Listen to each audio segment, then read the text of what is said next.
দর্শক, গরম পরিস্থিতির আরও খবর আমরা জানবো। আমরা চলে যাব চুয়াডাঙ্গায়। চুয়াডাঙ্গা থেকে যুক্ত হচ্ছেন সহকর্মী রেজওয়াল করিম লিটন। লিটন, আবারও তাপপ্রবাহ ধেয়ে আসছে। চুয়াডাঙ্গার আজ কেমন পরিস্থিতি দেখছেন?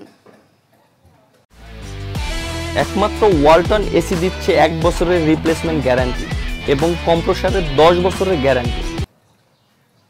সারিকা, আপনি জানেন যে গত মাসে অর্থাৎ এপ্রিল মাসে দেশের দক্ষিণ পশ্চিমের এই জেলা চুয়াডাঙ্গা ইতিহাসের সর্বোচ্চ রেকর্ড ভেঙে তাপমাত্রা 43.7 ডিগ্রি সেলসিয়াস রেকর্ড হয়েছিল এবং গত মাস জুড়ে এই অতি তীব্র তাপদাহ ছিল এই জেলাতে। এখন এই মে মাসের মাঝামাঝি সময় বাংলায় জ্যৈষ্ঠ মাস পড়ে গেছে। গতকাল চুয়াডাঙ্গাতে, আজকেও চুয়াডাঙ্গার যে আবহাওয়া পর্যবেক্ষণাগার আছে সেখান থেকে তাপমাত্রা রেকর্ড করা হয়েছে 37 ডিগ্রি সেলসিয়াস। তো এই যেটি আপনি বলছিলেন যে বাতাসের জলীয় বাষ্পের পরিমাণ বেশি এবং আর্দ্রতাও বেশি, যেটি আবহাওয়া অধিদপ্তর বলছে, যে কারণে প্রচণ্ড গরম অনুভূত হচ্ছে এবং ভ্যাপসা গরম, মানুষ দরদর করে ঘামছে, মানুষের অস্বস্তি কিন্তু রয়ে গেছে। বিশেষ করে এই জেলার খেটে খাওয়া মানুষ যারা কাজে কর্মে বেরিয়েছেন তারা কিন্তু অস্বস্তিতে ভুগছেন।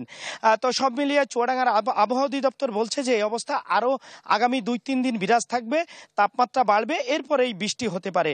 আর একটি বিষয় আপনাকে জানিয়ে রাখি সারিকা, এর মধ্যেই বিদ্যুতের তীব্র লোডশেডিং শুরু হয়েছে জেলায়।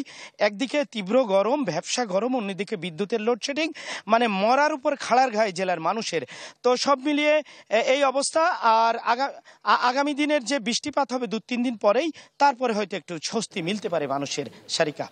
লিটন, ধন্যবাদ আপনাকে। দর্শক, গরম পরিস্থিতির খবর জানতে চলে গিয়েছিলেন চুয়াডাঙ্গাতে।